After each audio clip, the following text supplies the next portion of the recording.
Hello again, ladies, and welcome to Grown and Sexy Sistahs Talk. We're back. I took a little break. It's the holidays. You know, we all got a lot of stuff going on, but I'm back.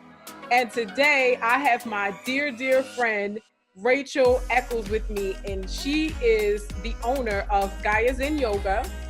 She's based out of the DMV area, and she and I were having this great conversation about meditation and mindfulness and yoga yesterday. So I thought, what better thing to do than to bring this to the ladies and have them be a part of the conversation. So welcome, Rachel. Well, welcome. Namaste. Namaste. And so we did do a yoga podcast a while back. And so if you guys were listening, we already told you what namaste means. All right. So I need you to get up on it, get your namaste and be ready. So when we namaste, you got namaste back. So Rachel, when Rachel first logged in, if you guys don't know, I do a video portion that I put on YouTube, and I also do the audio portion. And so for those of you who are listening via audio, make sure you look at the YouTube video because we give you sights and sounds. Right now, I'm giving you Bahamas in the background. See the little, swings and a little hammock in the back because I'm wishing I was in the Bahamas, right? My girlfriend, Rachel, she loves to travel. So I thought I would give her something inspirational to look at in the background. But I was surprised because she gave me something cool to look at in the background. So tell us what you got going on in the background, girl. So this is my meditation corner. I come here every morning, and whenever I need to meditate, I have my little handy dandy meditation cushion that I sit on. And I'll just move the computer over closer. But I have my journal. Yeah. Right here. What does that say? Stay true to yourself. People respond to authenticity. And it's by Barbara Streisand. I love it. I have just a little bowl that I got from I think I got it from Bailey's. And it just has like little teeny quotes from the tea, yoga tea. And I just look at them as affirmations. I have my Buddha candle holder. When I'm ready to meditate, I light my candles and my incense. A pink salt lamp. Some seashells that I collect when I go away. And this is just a little simple thing that helps me to stay focused. Some pictures, and then I have my prayer beads all over here. This is my corner.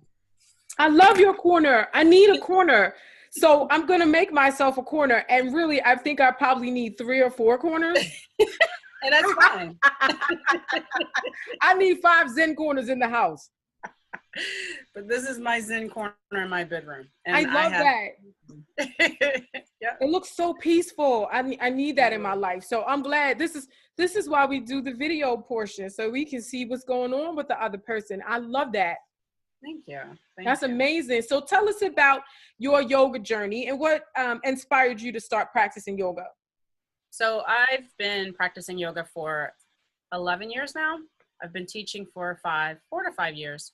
And my yoga journey came about being very stressful. Working in New York, I was stressed out, having health issues. And my doctor said, maybe everything came back normal. Maybe you should take a class. So I was like, okay. She's like, maybe a yoga class, a meditation class. I was like, all right. Mm-hmm. So I went to the Y on 47th Street, Vanderbilt Y. And it was already predisposed in my body. And I started this class and I was just like, wow, this is amazing. Yeah. It freed up so much of stress, of the anxiety, of the tempo of the city. It just completely released it and slowed it down to my speed, what I needed in my life at that moment. Yeah. So that's awesome. And I didn't probably mention, we've been friends for a very long time, which I think I would be telling our age if I say how many years. So let's just say a long time. But Rachel is the one who introduced me to yoga, and it's amazing. And I love it so much. And this is the reason why I thought it was good to do not 1, but 2 different recordings to talk about the health benefits of yoga, because, with Grown Sexy Sistahs Talk, what I tried to do is really bring things to the ladies that I didn't know a lot about. Mm-hmm. and things that I was, you know, kind of shied away from and didn't know about. But then you brought me in and it completely changed my world. Wow. Well, thank you. No, really, because, you know, we've talked about on the podcast before that I suffer from depression and anxiety. And so when I came to you and was like, girl, show me this yoga stuff, you know, what is this yoga stuff you've been talking about? Come on, let's do it, you know. But I didn't know what to expect going into it. And so that you brought me in and you taught me what it was about, it really opened up a new world of possibility to me. So that's why I wanted to bring it to the ladies, because a lot of the ladies that I've been in contact with want to learn more about self-care in general. And Mm-hmm. so yoga has so many overarching broad benefits that I thought, let's get on here and talk about it one more time so we can go a little bit deeper into it. Okay. That sounds good, because we as women need that. We need a outlet to release, and shopping, food, drugs, sex is some of our vices that are destroying us. But if we can find something that can help us grow as women, as individuals, it's so much more, it's better for us. It's more healthy for us. So. Right. And we know, and I got my stats, because y'all know I like to bring stats and facts, but I don't have the stats and facts about our health. But we talked about this before about Black women in general, specifically, heart disease, hypertension, diabetes, we have all of these things. So this is why we are bringing this to you guys one more time in hopes that you will take another look at this and listen and be ready to really try something different that has been proven to have lots and lots of benefits. So tell us about your business, Gaia Zen. What inspired you to start the business, and who specifically are you trying to reach through your work? So Gaia Zen, I started out of a passion for yoga. So I came up with the word Gaia Zen from when I was in Belize. We stayed at a really beautiful, tranquil resort in kind of like the rainforest. And it was called Gaia. It was just Gaia Resort. And so I asked the guy, I said, well, what does Gaia mean? And he said, oh, it means Mother Earth. And I was like, Mother Earth? That's pretty dope. And then on my way back, I was just thinking certain situations in my life occurred. And I was like, okay, so now what I'm going to do? And the person I was seeing at the time said, why don't you do yoga? Or teach yoga. And so I got my certification and I was like, well, now I want to start teaching it. And that name Gaia kept on popping up wherever I went. And I was just like, So I wrote on a little chalkboard, Gaia Zen. And so Gaia, mother, Zen is peace. So mother of peace is how I merged those two together. So I like it. So when I put it together and made that as my business, I want to bring peace to people that I come in contact with through yoga, because it will bring you peace. It will bring you freedom. It will give you liberation, as opposed to harboring all that anger and anxiety and hurt and pain that we are constantly carrying around. Like a book. We can start to shed that with the poses and with just meditation and just like being present and not being so quick to react. We can be calm, take a deep breath, close your eyes, and like readjust yourself in any situation you're in, and you can come back out and be like, okay, now let me handle this, as opposed to right off the back we go off, you know? So that's what Gaia Zen is all about. Gaia Zen yoga. I want to really bring that yoga aspect to not only women, but to children, to people that have like real hard post-traumatic stress syndrome, soldiers, even men that has been incarcerated, you know, because we all have we're all carrying around so much damaged goods, and we don't know how to release it, or we don't know how to be, because we've been conditioned to just don't think about it, or you can be angry and just be angry. You don't have to be angry. You don't have to be angry. You can release that anger. So. Right. And I think that maybe we're going to ship you down to 1600 Pennsylvania Avenue so you can talk to number 45 and maybe you could teach him how to calm his behind down. But okay, I'm sorry, I took a little left turn right there because I said, oh, we don't have to be angry because that's what we see on TV. Yeah. We seeing right. Go ahead. You can see it, you can feel it in the atmosphere. Like it's so much. It's crazy. And people just feel like they're entitled to, I'm going to stand in front of you and not say, excuse me. And you want to be quick to be like, what's your problem? You just I don't know what's going on with this person, and I'm not going to have that person's energy affect my energy. So I'm just going to keep it moving. Just ignore that and just keep on flowing. Yeah. Say a little prayer for them and let it go. I love that.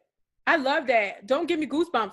I love that. And I'm going to tell you why I love that. And this is, people who've been listening to me or following me, I talk about, and even on my blog, I have the blog post, It's Okay to Not Be Okay. And I talk about how when I realized that I was on a bad road, it was like I was spinning out of control, like a little tornado, like always angry and mad and making bad choices and popping off on, girl, I was even popping off on the dog. What did the dog do? You know what I'm saying? Like, he like, wait a minute, what did I do? So I'm like, okay, hold on a second. Something is wrong here. This is not how I'm supposed to be living.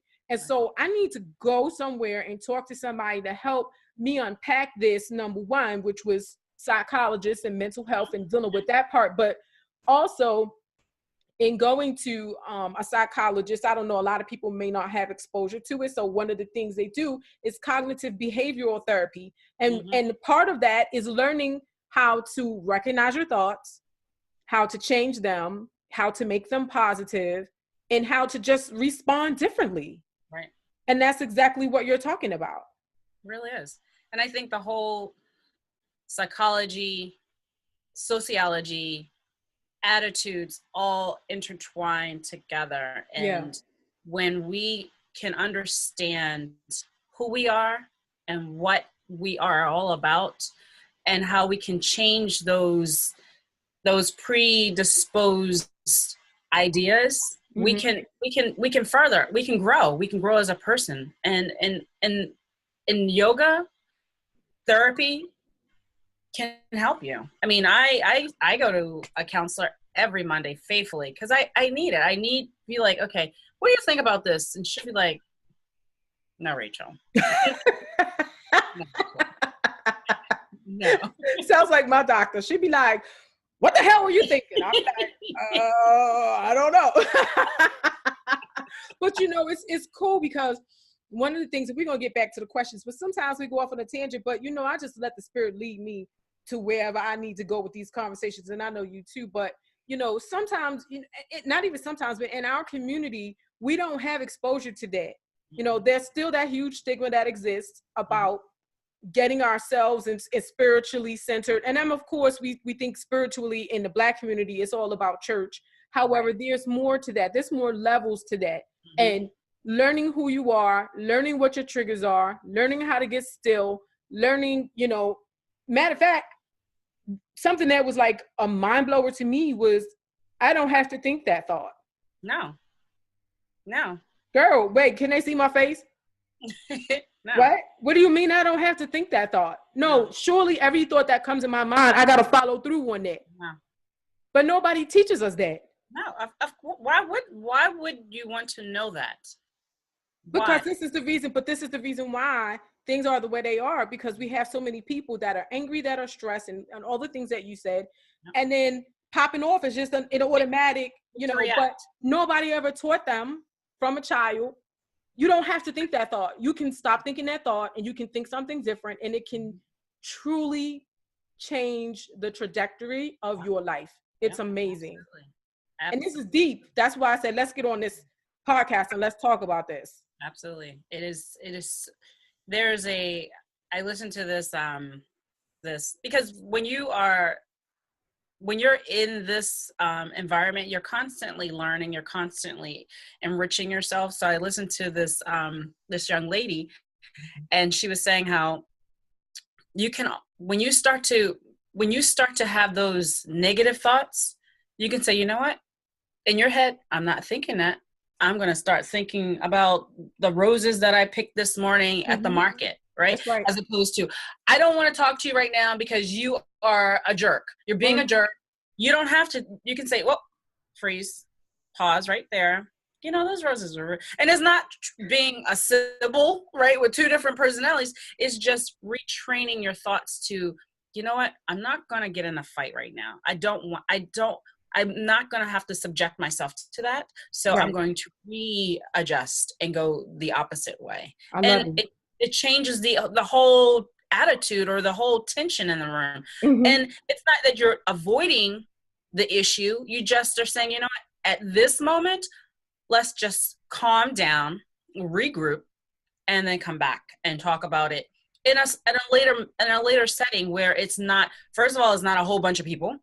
Secondly, it's just you and that person, and you're much calmer and there's no emotions in it. So you can redirect those angry thoughts or those sneaky thoughts or those lies or whatever. You know what I mean? Right. So I love it. Okay, amazing. So back to the question. So there's been a lot of talk and controversy over the mindfulness meditation and if the practice is really helpful to us. So talk to us about what exactly is meditation and how can one begin to practice stillness? So what is meditation? So meditation is basically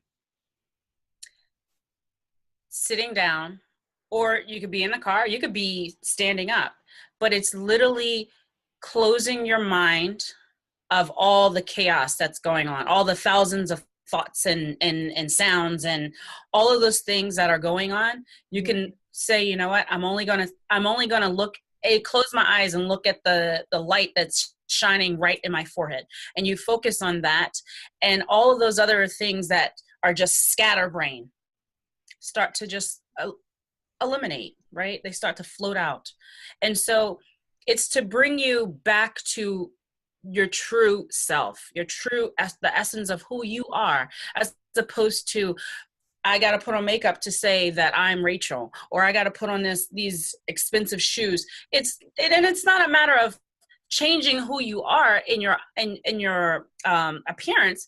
It's bringing who you truly are inside as a person, am I really a doctor, or did my parents tell me I was a doctor, tell me to be a doctor? Right.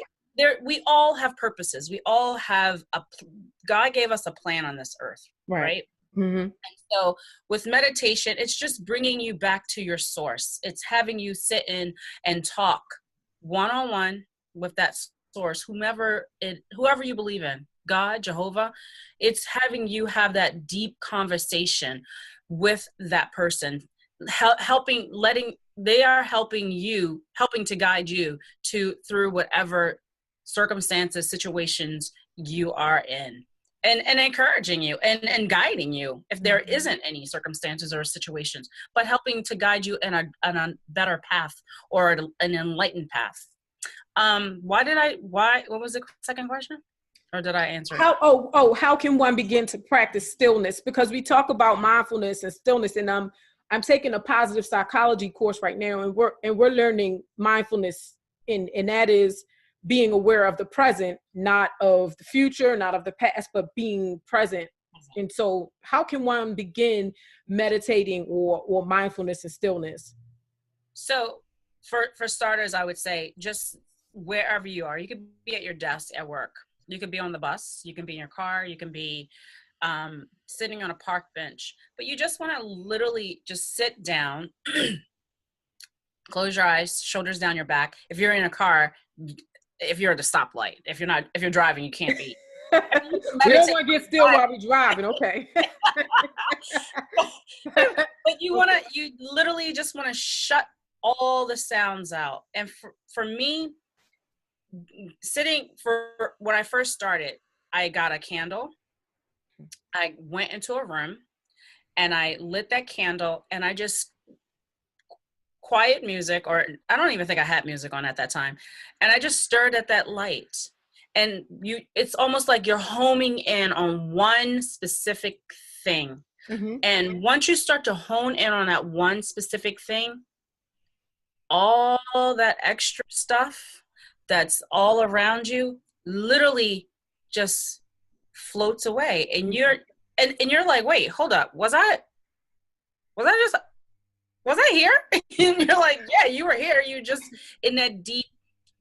And you're going to get like little thoughts that pop in and out while you're trying to focus. Right. And you just let them float in and let them float out. It's okay, right. because you're eventually going to train your mind to constantly just go inwards into that thought. It could be a thought about, I want to bring peace to my house, or I want to bring peace to the universe. And you just think of certain things that you as a person can do to make peace in your home, or make peace with your neighbor, or in the world general.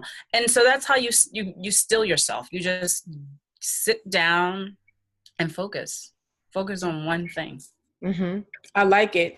And I know some of the in my class, when we start out, we do a little mindfulness thing, and some people do it where you focus on the breathing, and and certain things like that, the in and out of the breathing. And the thing that you mentioned about the thoughts, okay, when you first start out, because when I first started out, of course the thoughts would come, and then I'll be like, I can't do this. This is ridiculous. However, the more that you practice it, and you don't have to do it for 30 minutes off the bat, but you can do 5 or 10 or whatever you are able to do. And then as you get more skilled at it, then you can sit for longer. But I noticed when we did it the other day in my class, that because I've done it before, and I've practiced this before, and I've practiced it with yoga and things like that, that when the thoughts were coming, but they weren't coming as fast and furiously as they used to before.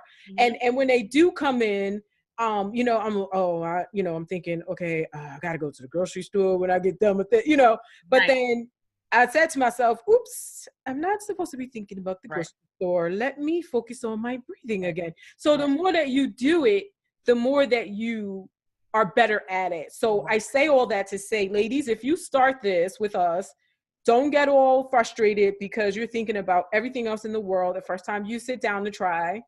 You just have to keep at it. You have to. It's a learned process. Excuse me. It's not going to come overnight. You literally have to practice. Yeah. And you're going to have all of these, excuse me, you're going to have, we call it monkey brain, because it's literally like all over the place. They're jumping, the thoughts are all over the place, right? Of course, yeah. But once you say, I don't want to think about that, I want to think about this deep breath in and listening to the deep breath out. Or I'm looking at the chakra, the orange chakra that's in my throat, the color. I'm looking at that color while my eyes are closed, and I'm only going to focus on that. And this thought over here about going to the market, I'm just going to let that float in, and I'm not even going to really pay a lot of attention to it. I'm just going to let it float out. And then I'm just going to continue to focus on this yellow, excuse me, this yellow ball. And another thought will pop in, and you just go right back to that yellow ball. But that's how, excuse me, that's how you start to train yourself. And even while you're in the market, in the line, if you are like, oh my God, this line is so long and it's driving me crazy, you can do a quick meditation right then and there. You can be like, I'm in peace with myself right now, or I love the world, or I'm happy that I can be present. And you could just say that over and over again with your eyes open, with your hand on the cart, and just be like, and that's a form of meditation as well. It's just being present, just coming into this space and not allowing circumstances to rev you up or bring you down. You just want to be, not necessarily, you want to be peaceful. You want to be at a peaceful state, because the world is already filled with chaos and strife, right? So you don't want to bring that in your house, and you don't want to bring it in you. You want to bring just this ball of peacefulness wherever you are. So. And I like that. And that segues into the next part, because I like that you said you don't want to bring it inside of you, because there's health consequences for bringing all this chaos inside of your body. Oh, yeah. So that's another reason why we're talking about it. So Now it's time for me to insert my facts. I love bringing my facts, okay? So the next question is, what are the benefits of meditation? And I have some benefits, and you can just kind of elaborate on them, okay? Okay.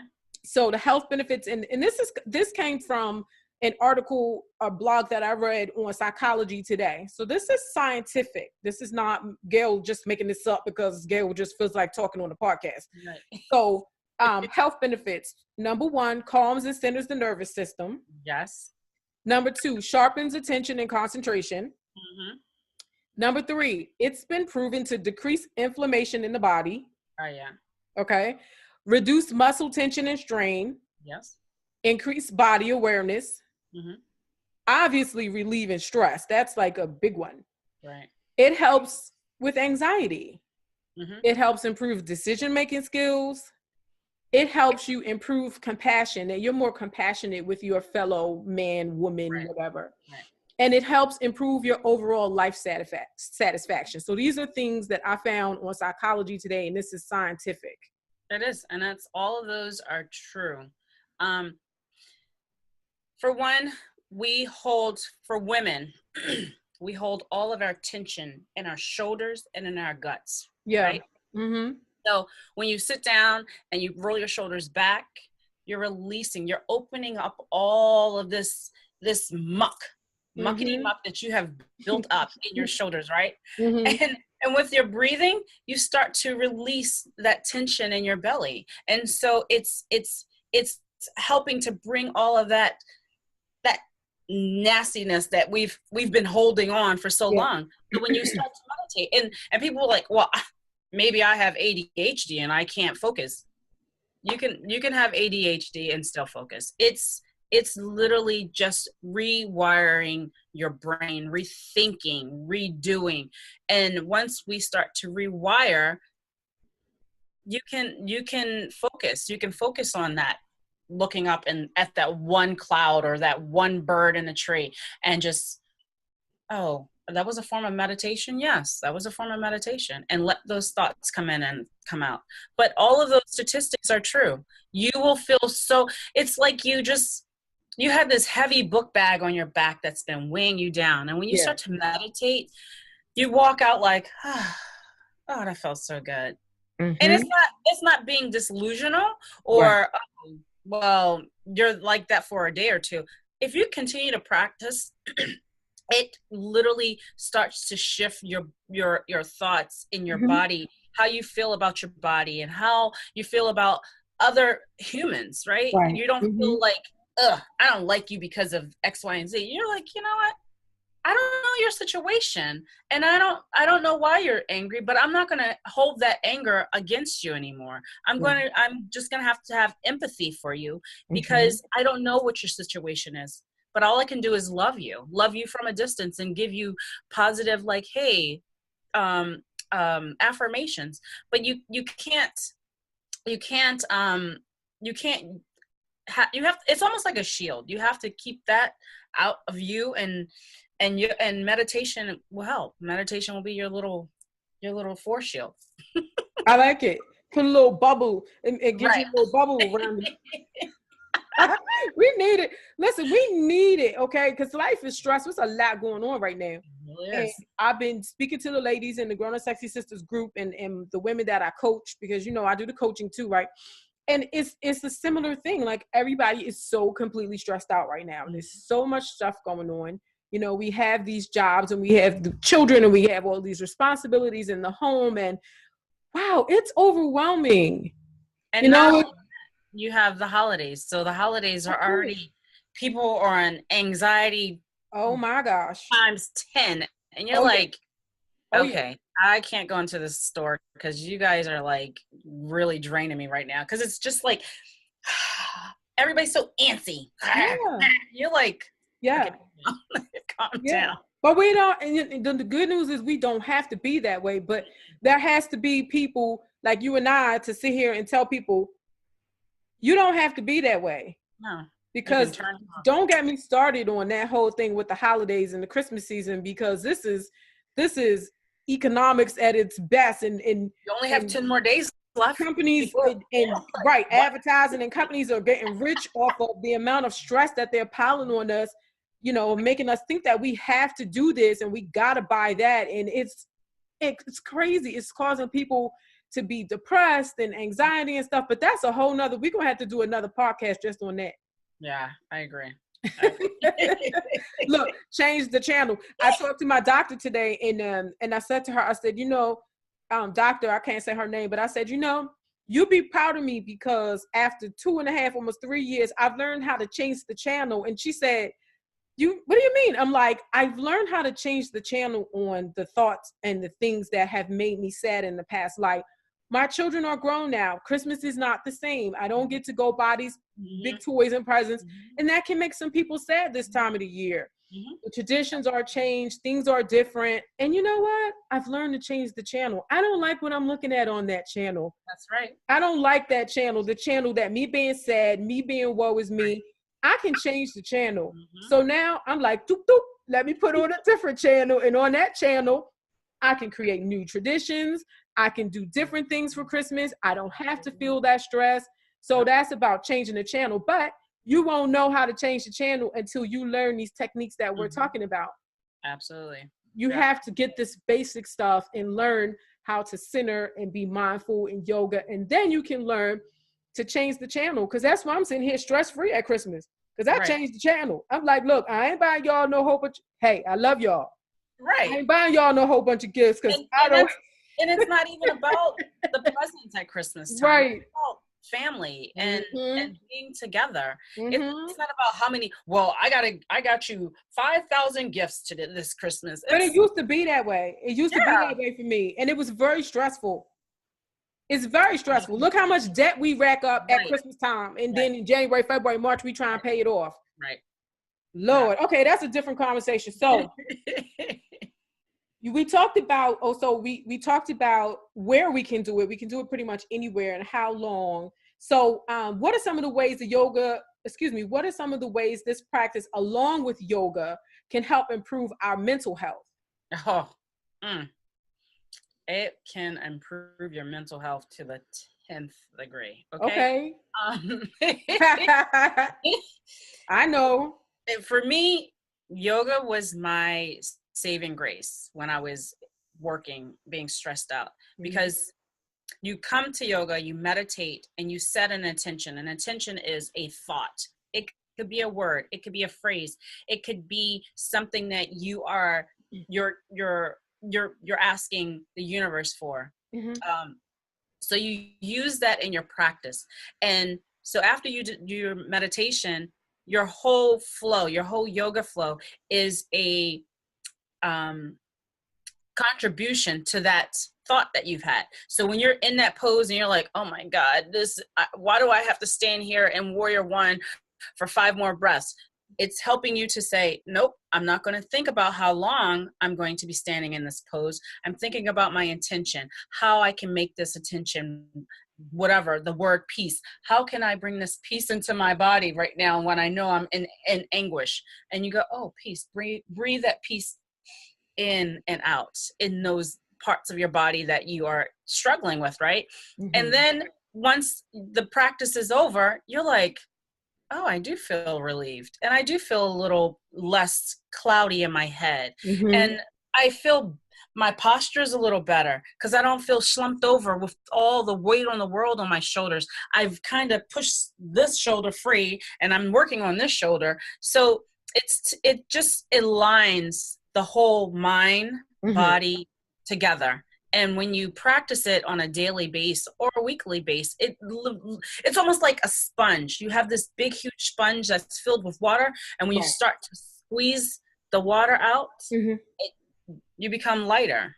And that's what meditation and yoga is. That's how it goes hand in hand. That's so deep. I love hearing you talk about it. I do. It just gives me chills. I love it. Oh my gosh, when I think of light and joy, and it's so funny because the other day I got this book and it was from the Dalai Lama and Bishop Desmond Tutu over in South Africa, right? They wrote this book called The Light on Joy or something about joy. The Book of Joy. The Book of Joy, right? And the crazy thing is when I saw that book with the Dalai Lama and Bishop in the Book of Joy. I said, oh, Rachel. Thought of Rachel is so crazy because she just exudes happiness and joy. And it's not to say, you know, your life is just as challenging as anyone else's. However, you have used these techniques and you exude this peace and this confidence and this joy and this happiness, and being around you is amazing because I mean you automatically feel that way. And so this is what we have to, number one, we have to go out and learn these things for ourselves, but we have to surround ourselves with people who give us that feeling, you know, because you don't want to continuously surround yourself with people who always negative, always aching, body aching, always sick, always got something going on, because that stuff can rub off. That negative energy can really rub off on you. And so you want to surround yourself with people who have that positive light and energy and make you want it, because dealing with you and learning yoga, you made me want to learn more about that, because I wanted to feel that way too. I'm like, man, how can I get that happy? She's always so daggone happy. How can I? She always got a cute little chuckle. How can I get the cute little chuckle? Girl. Child, you know I'm a little mad. Girl, you know. Child, okay. So now let's talk about, because we got about a little bit, like 10 minutes or something like, okay? Okay, sweet. So let's talk about our sisters and the stigma that's around this, okay? Because in my experience, women of color shy away from yoga because of the images we see, right? We just talked about the images we see around Christmas and shopping and the commercial aspect of that. But the images we see when we see people doing yoga, it's always going to be some person who's super thin, super, probably not a sister or a woman of color. They're gonna be doing some contortionist pose, something that looks like, girl, there's no way I can get my head up here, and they standing on their head. They're doing all of this stuff, right? Which that's not good, right? Because now people are like, well, that's not for me. I can't do that, and I don't see people like me doing it. So, is this something that the average woman can do? And talk to me about that. So the average woman and the average African American woman can do it. It's not about being in the most advanced poses in yoga. It's not about that. It's about being in the practice. It's about being in the moment. Like when you're in that warrior one pose and you're like, why am I hungry? You're supposed to be breathing. You're focusing on your breath, not food, not shopping, not what date you're going to go on tonight. It's about being in the moment, being present. And I think the misconcept of yoga is, so it's a twofold. You have these really beautiful, white, skinny yoginis that are walking around and doing all of these advanced poses, right? And that's the imaging of yoga. And then you have a few sisters that have been in the spotlight, and one is very pretty and thin, and then you have a bigger woman that's also very good at doing poses. And so you have this like juxtaposition. You have this really pretty African American woman who's got tons of podcasts, have tons of she's wrote some books and did some videos. And then you have this other one that's doing commercials for like Gaia yoga, and I want to say it was Kellogg's or something, some commercial I saw on TV. And so you have this, well, where do I fit in? I mean, I'm not as pretty as her and I'm not as big as her, so where do I fit in? And so there's a misrepresentation of, okay, well, I'm not like her and I'm like that, but where do I go? And you go to these studios, and the majority of the studios, oh, you're just that one little black girl in the room. Or maybe, right? So there's two of us. And so they're looking at you like, what you doing here? Trying to get my zen, honey. I'm here to get my zen, just like you're here to get your zen. So you just and so Girl. There's really not a lot of us going out and trying to find studios, or you find a studio and you feel like, this is awkward.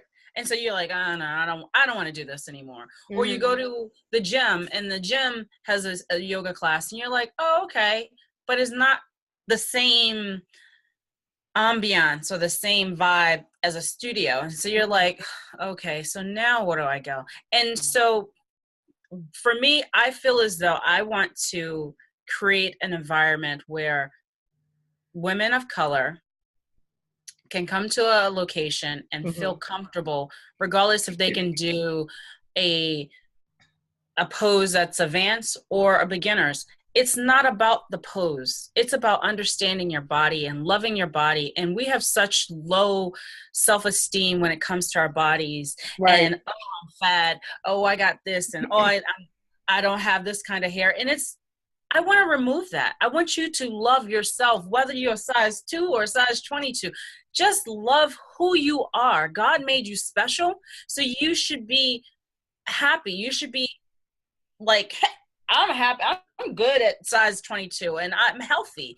Eating healthy, meaning not having a bag of chips every hour of the day, but being mindful of what you're eating and what you're drinking and how you're moving and exercising and all of that. You know what I mean? So I think we as a community need to come together and say, okay, that might not be for me, but let me branch out and try it. Let me just try it and see if I like it. And if I don't like it, okay, I can say I didn't like yoga. But unless you try it, you'll never know if there are any benefits to you. And there are tons of benefits. Right. Right. Absolutely. Absolutely. I love that. So really quickly, I know I've heard some concerns about people saying that they heard that it was a religion and it's Satan and all these other things that I've heard. And I just want you to dispel that myth real quick. So when I told my mom I was becoming a yoga instructor, she was like, isn't that some kind of cult? I mean, doesn't it have something to do with, and I said, no, it doesn't. It has nothing to do with the cult. Yeah. So yoga is based out of India. It is a guy who was Buddhist, created the foundation for yoga. The breathing, what you do to others will come back to you. All of these philosophical and theories that he set down thousands of years ago. And it's all about humanity. It's all about living together as one, right? And whomever you believe in, it could be God, it could be Jehovah, it could be your dog. Whomever you believe in is who you're going to practice for. And not practice for, but practice towards higher enlightenment, towards that. You know what I mean? So it doesn't have to do with, oh, well, we got to sit down and go, oh, I'm going to do what is Om? Om is the same sound as Amen. It's the exact same sound. It's just a different word. That's all it is. And so the disbelief of yoga is this and yoga is that, it's not. It's about the body and the movement and being one with yourself, but also embracing society, embracing humanity, embracing love for one another, as opposed to all this other chaos that's going on. So it has nothing to do with, oh, well, you got to be a vegetarian, you got to be a vegan, you can't do this. Those are your choices. If you want to be a vegan, by all means, be a vegan.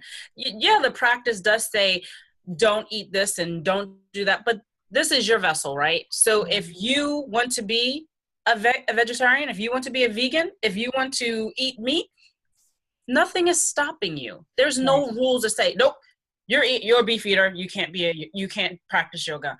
No. Right. It's not about that. It's about who you are as an individual and how you can become lighter and enlightened with God's light towards others. That's all it is.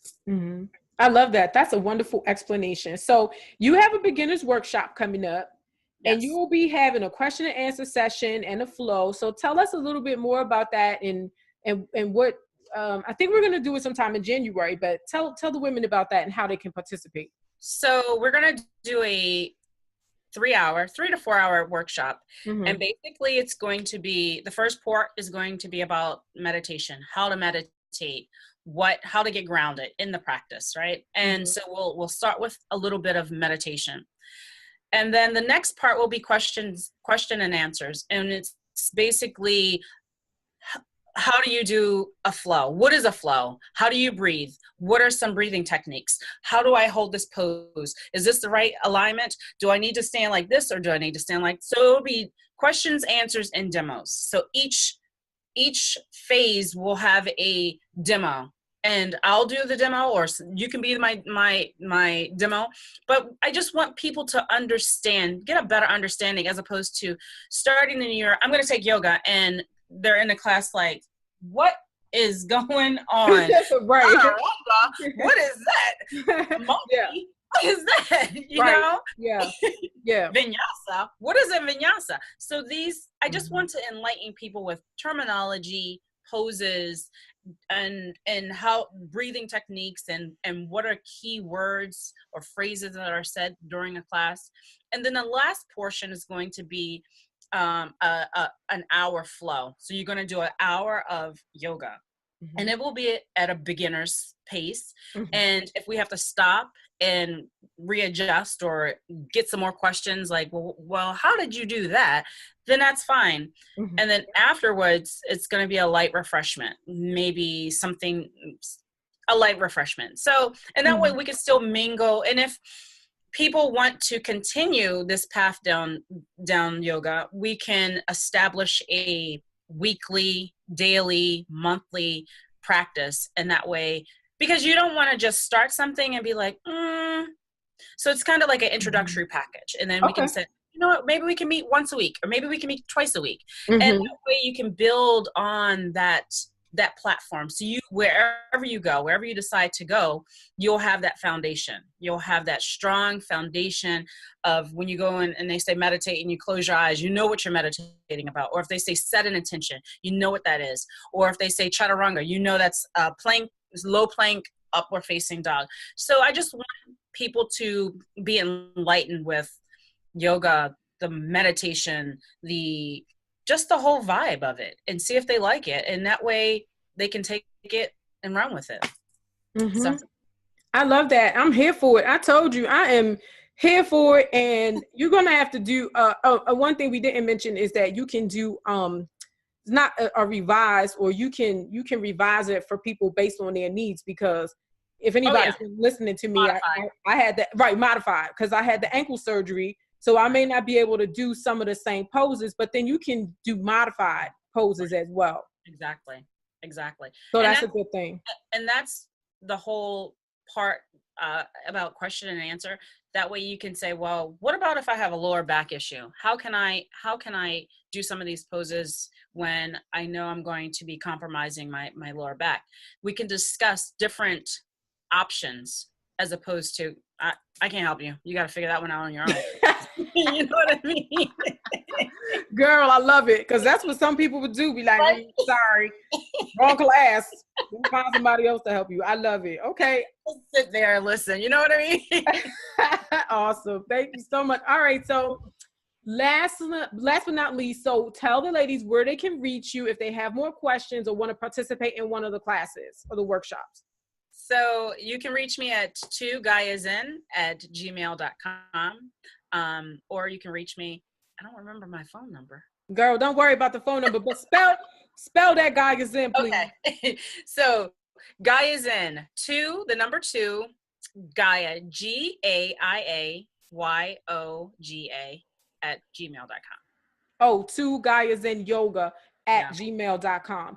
And we have a special thing for the ladies in the Grown Sexy group, Grown Sexy Sistahs group, because we're going to be partnering together. We're going to bring it to Baltimore, because right now Rachel's in the DMV area, but we're going to bring her back to her roots in Baltimore.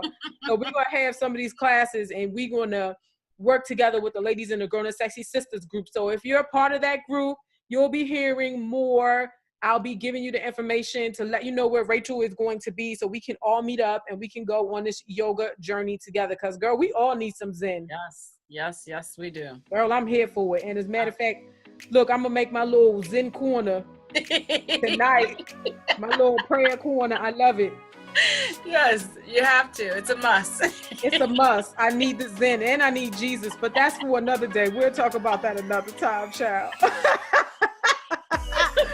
Woo, girl. Anyway, so listen, I love you. I love you so much. I thank you so much for being a part of this, and thank you for sharing your light and your joy and your purpose, because I believe that you have been called to do this work and to bring a light to people and be an inspiration for us. So I thank you so much for being a part of this, and we'll speak soon. Namaste. Namaste.